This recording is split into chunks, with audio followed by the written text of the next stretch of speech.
Western Spring Television. Ours it is.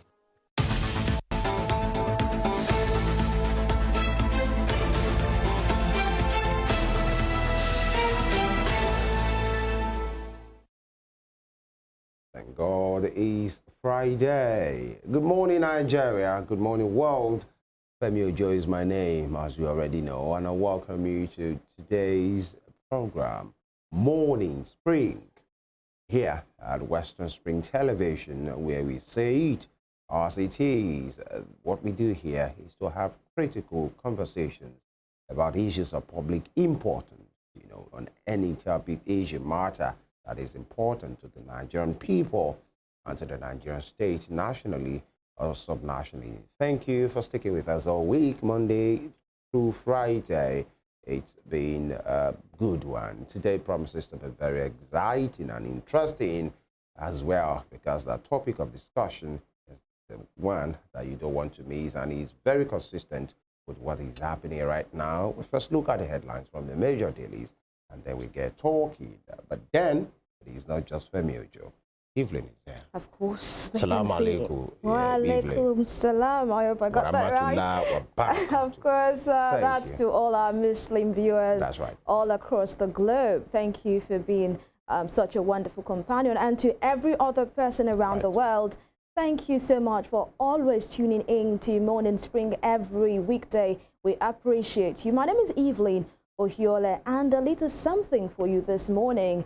Ensure to stay kind. It doesn't take a lot to be kind. So whoever you see today, wherever you go today, say a very kind word to someone. Extend a hand of kindness to the other person, and this world will be a better place. Welcome on board once again. That's right. Being kind, but then being kind has to be, you have to give kindness only when you are kind, really. And the situation of this country has made some people to be what they are not. But it doesn't really, because of pressure. It doesn't really cost a penny. I mean, you could be kind through your smiles, by opening the door for someone, or, helping someone through something. It doesn't have to be monetary, So, extending a hand. Yeah, I'm trying to probe that. It will go a long way. How about people who say, I'd rather mind my business?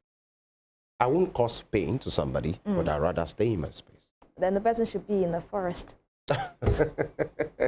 All right. If you're in a community of people, definitely you have to mingle with people. I agree totally. And quickly, before we go to the headlines, many things have been happening. The imbroglio between, that needless drama that happened 2 days ago. Yahaya Bello was to be arrested by the men of the Efcc. The melee that ensued, the intervention of his successor, Governor Ododo, and of course everything that played out.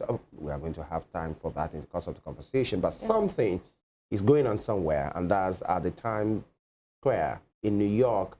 One Tunde Onokoya is trying to break a world record for the longest winning streak in chess, 58 hours or thereabout. He's currently beyond the halfway mark, and that is Nigerians doing extraordinary things in the sphere. Currently, more than a day, he has been playing, winning. He hasn't slept. He's targeting the 58 hours mark right there in New York. And trust Nigerians to always urge our own on. Yeah. I mean, Tunde Onokoya has been doing this even while in Nigeria. He is like a mentor to children in slums, for chess playing. Right. But then everyone has been on the matter. I heard the former vice president also said something concerning this, just to, even our president, push him on. So we are definitely rooting for him, and we know that he will make Nigeria proud. Nigeria will not retire. We don't. So we know definitely that he will win. Not just one or two be the issue. We know small Nigerians. Just our leadership. I'm telling you, we need to get that we right. are extraordinary people. So from Evelyn and I, and from everybody here, we are rooting for you to go all the way and do what you have to do and put your name, of course, and the country's name on the world map as well. He has intervened on many matters and many, he has come through for many children. Yeah. He has this slum, just from slum or something, taking that intervention of his to the slums where people don't want to go, taking kids off the street and for today, Tunde Onokoya is the MVP, and everybody doing well for themselves. We'll go on this quick break. When we come back, we see what the papers have for us. It's still Morning Spring on Western Spring Television. We they come.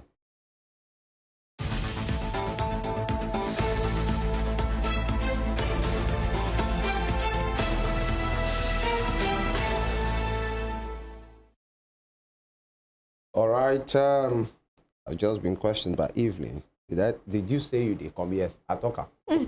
This is TGIF. Let's tone it down a bit. Of course. By the way, all right. Moving on this, the Punch is my first point of call. The Punch newspaper. 80 billion naira money laundering. Let me make it sound very well. 80 billion naira money laundering. Federal government places Yahaya Bello on watch list. Immigration alert. DSS with 2 riders. Federal government orders border surveillance. Asks DSS NRA police to prevent ex-governor's escape. Efcc should obey court order restraining ex-governor's arrest. Bello's lawyer insists. And of course, we have pictures here.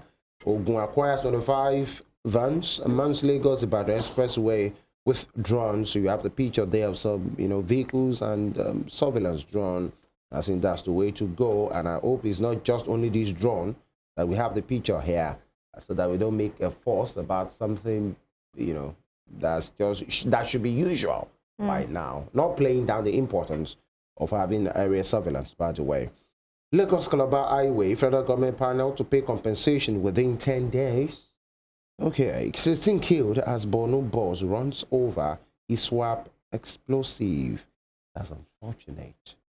Although I hear that there were other APC aspirants battle for 171,922 votes. Of course, who gets the ticket there to, to be the leader in the next go-by election in that state. Federal government enforces prices in Abuja supermarkets, plans Lagos Port Harcourt visits. All right. I'm not too sure if actually they should be announcing these visits. 7 trillion naira remitted to Federation account in 6 months. 7 trillion naira. That's coming from Aramfak. And anti-party activities. PDP next silent on Wike. Saraki leads peace panel. And troops rescue pregnant Chibok girl with 3 children. 3 children and still pregnant. All right.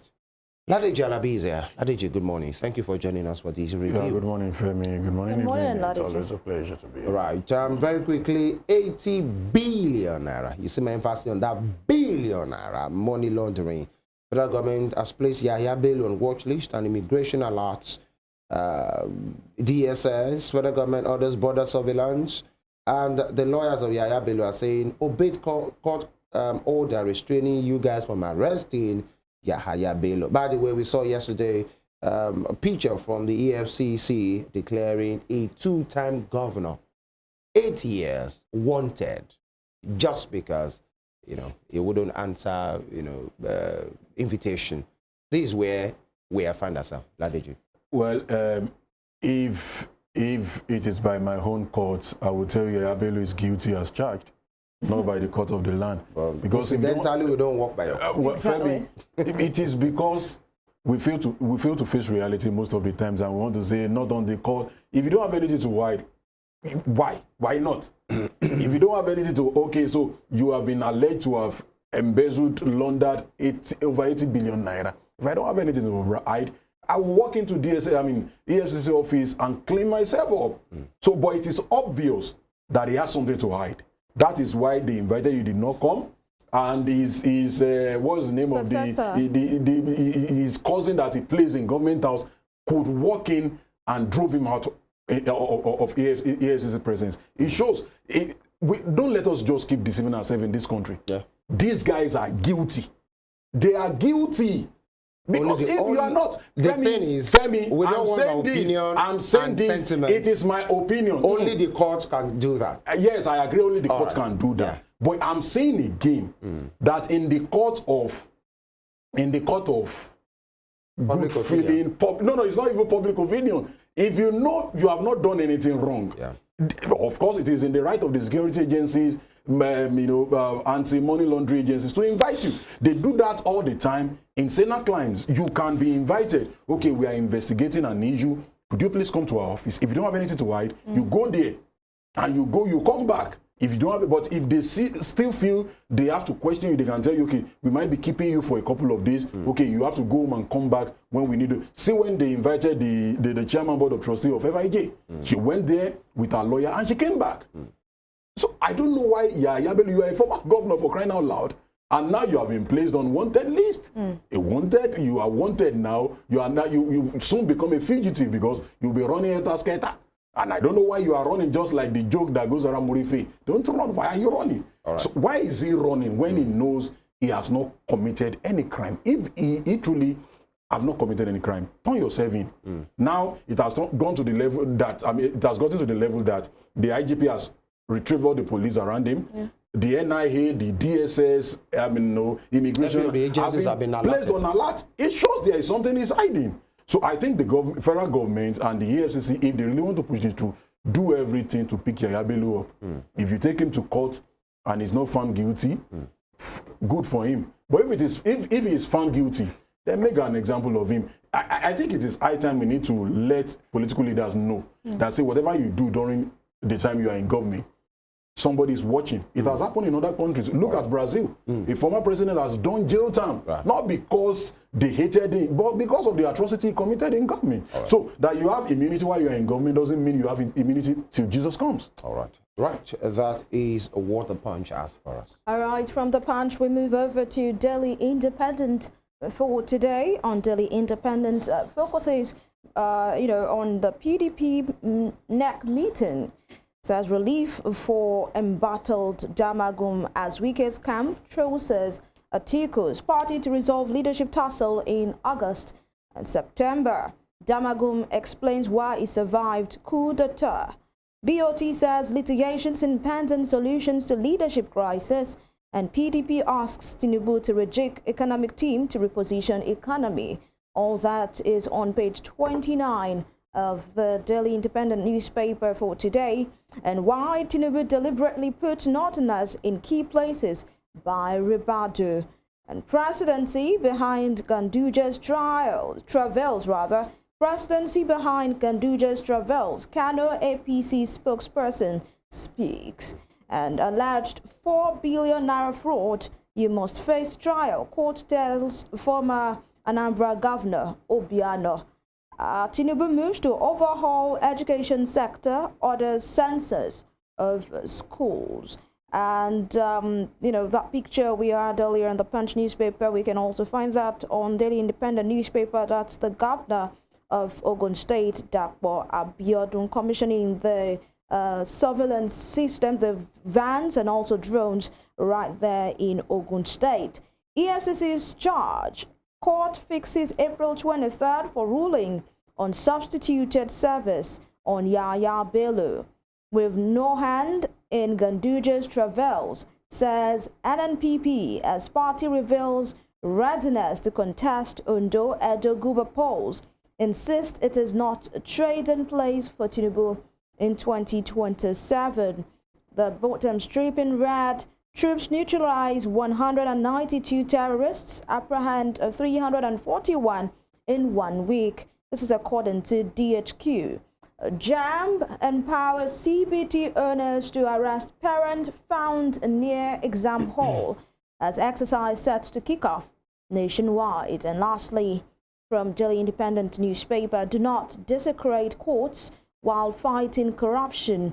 CSOs warn EFCC. With the rider there, condemn rush to arrest ex-Kogi governor despite pending appeal court hearing. All right, these are all from Delhi Independent newspaper this morning, and I'm just going to be asking Ladeji on the opposition, the architecture of the opposition, PDP NEC meeting. Damagum survived, your thought. And, the APC, the ruling party, have always said that we do not have an opposition because for most of the opposition parties, they already have internal crisis they are dealing with, which has not made them to play the role of opposition as they should. But just, talk about this. Damagum, seems you know, a good one for him, yeah. Well, a good one for him, but not a good one for the party. I was expecting PDP was going to take a decisive, decision on Wiki and his activities and his guys during the last election. But I followed the caucus meeting from the National Assembly. People, everybody seemed to be, boycotting that conversation. And in reality, if you want to be a serious political party, I trust you that an APC as a party will not take that from any of their members. Now, you can do it silently.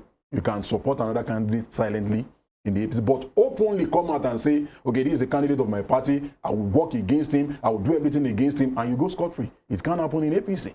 I trust them for that. But PDP, I think maybe some people have said maybe there is something, there is a secret of the party that Wiki has that they feel if we get to punish him, because what he has done is anti-party. If a lower person had done that, we saw it in Osun, somebody that is not of Wiki's caliber, maybe he doesn't have Wiki's money to throw around, did the same thing in the last election. In fact, he decamped to another party to contest or thereabout. And when he wanted to return to PDP, he said, no, you can't come in. So, and what is good for the goose is good for the... So if you feel somebody has actually acted in a way that was against your party tenets in an election, and you had a meeting that brought everybody together, even if you are not going to suspend him, let him know what he has done, what's wrong. So if the meeting was all about Damagum alone, then all well and good for the PDP. But for the good of the nation, we also need a very viable opposition to put the ruling party in checks. I think even the Labour Party that would have expected that would do that, they are in their own crisis. So the only person that is doing it is an independent person, which is Peter Obi. Even most of the time, Alhaji Atiku Abubakar also come out to question. But this won't work because we don't have the law that allows for independent candidates for now. It is the party that can put you in check. So I think the opposition just need to put their houses in order to make sure that they check the current government and make sure that it work for the good of the common man. All right. Thank you so much, Ladeji. That will be all from the Daily Independent newspaper. All right. We switch to The Guardian. The Guardian for today. And it's a very, very disturbing one, especially right there in the northeast. Living on war front. Living on war front. Borno residents on the edge. Tiptoeing on active landmines and IEDs. And we just read, something that happened as a result of this when I took on the Punch earlier. Now, there is some statistic here. Between 2016 and February 2023, 2,468 people were injured, including 1,478 civilians. And the rest, obviously, are military guys. 1,490, including 842 civilians, were killed as a result of explosive ordnance. 2,468 injured. 1,490, including 842 civilians, were killed as a result of explosive ordnance. And that's the data from United Nations Mine Action Service, UNMAS. You could see a military man, the picture of a military man, try to scan the ground to see what is going on with an inscription at the back, danger mine. Now, in Borno, in over 13 years of conflict, the use of IEDs, mostly planted by non-state armed groups, has resulted in numerous deaths and severe injuries to civilians, hindered access to basic social services and socio-economic activities, hampered safe return of IDPs and refugees, as well as the free movement of host community members. Very sad one there. Over 6,000 illicit weapons recovered nationwide in 3 years. Kano APC accuses presidencies of sabotaging Ganduje as ex-governor gets a reprieve. World Bank, rising inflation, weak earnings pushed 10 million Nigerians into poverty in 2023. Okay. PDP NEC retains Damagum, asked Tinubu to reject economic team. Just like Evelyn said, Damagum has survived at least the next NEC meeting. And please invite Apata, Edo LP chairman, over Uniben violence and shooting. That is one that we shouldn't be witnessing again. And NCS hands over 1.7 billion worth of seized fake drugs to NAFDAC. Those are the headlines. And this one, Obiano loses bid to stop 4 billion fraud trial. He's a former governor as well, was invited after he left office. But, you know, some of these persons run to our courts to seek stay of execution, ex parte motions rather, interlocutory injunctions, court orders stopping, you know, interrogators from coming after them. And EFCC declares Bello wanted over like 80.2 billion naira. But quickly, Ladeji, the statistics are reeled out earlier as disturbing. Between 2016 and February 2023, 2,468 persons have been injured and 1,490 have been killed as a result of explosive ordnance. You know, these IEDs on the floor, the ones that are buried on the ground, or the ones that just goes off, and people have been dying. And the result is many IDPs can't go back because they don't even know the situation of where they have left. It's sad, Femi. And it's still continuing. Well, it continues because we have been playing lip service to, you know, finding a lasting solution to the insecurity issues in the Northeast. And with the little knowledge I have about how security works, I know it is a system, just like the systems theory in the international relations. If you do not solve a problem somewhere, it's gradually moves to another part of the of the system. You're saying problem doesn't just go away. It doesn't go away. You have to solve it. You have to speak to them in a language they understand. That's why I'm always not on the same page with the former president. But we've been doing that. Femi, we've not been doing. We've been coming out with repentant Boko Haram members. We've been coming out with this. But we've been hearing stories of these people neutralized over and over. Now, so these are the issues. Don't forget, one of their leaders at the time, he was killed. He resurfaced again, was killed. He was killed like 4, 5, 6 times before he was eventually killed. We cannot use propaganda to fight insecurity. We have to speak to them in a language they understand. These guys are not there to be speaking grammars with you. They are not there to, their job is to come and kill and destroy. And that's absolutely what they are doing. And you know, one thing about the act of terrorism is that they look for soft targets. Yeah. They know they cannot, it is difficult for them to face Aso Rock. But what do? They look at the petty farmers, the petty traders, they look at the farmers. And in reality, I've said this oftentimes that we are crying about food insecurity. If we don't solve the real security, food insecurity is not going anywhere. And all this grammar we're speaking about, the inflation rate, will keep going higher. Because if we cannot feed ourselves, people cannot go to farm. People are not even sure. In states like this, people are not sure of going out and coming back safe. Because you don't know when you step on landmine. And that's what the Punch reported by saying 16 killed as Bono's boss runs over even military guys, while they are on operation, they look out for landmines, but because they are trained to look out for. You know, they look at something unusual on the ground, they suspect possibly a landmine there. But as a bloody civilian, I just walk, I don't care. Yeah. And you step on it, because you are not trained to know. You are not trained to know. So it is, and it makes the job of our military guys more difficult. It makes it more difficult if our political leaders are playing lip service to solving this problem. Enough of most of the guys that are meant to, just be in other places are there in Borno State. And also the issue of IDPs. There are people that their life have been placed on hold for years because we've not been able to solve security issues. It will not answer to pray. It will not answer to prayers. Wishes. It will not answer to wishes or emotions. It will answer to we speaking to the terrorists in a language they will understand. All right, so let's get on to Vanguard newspaper this morning. It's our last newspaper to review for today. Tinubu's government hasn't borrowed from CBN, says Edun. Ways and means to be pinned down to deal with liquidity. Arts, fiscal, monetary authorities complementing each other to bring inflation down. Discloses government borrow less and focus more on domestic resource mobilization. And away from that, UTME jamb to arrest parents seen as at CBT centers.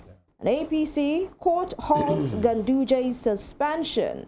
FG places ex-Kogi Governor Yahaya Bello on watch list as EFCC declares him wanted. Anti-corruption CSOs tackle EFCC over ex-Kogi Governor. And, you know, someone might want to ask, the CSOs, are they supposed to be tackling the EFCC or speaking to the governor to actually go talk or go say what he knows about the case? FG will pay 3.2 trillion naira as subsidy if tariff hike is reversed. This according to NERC.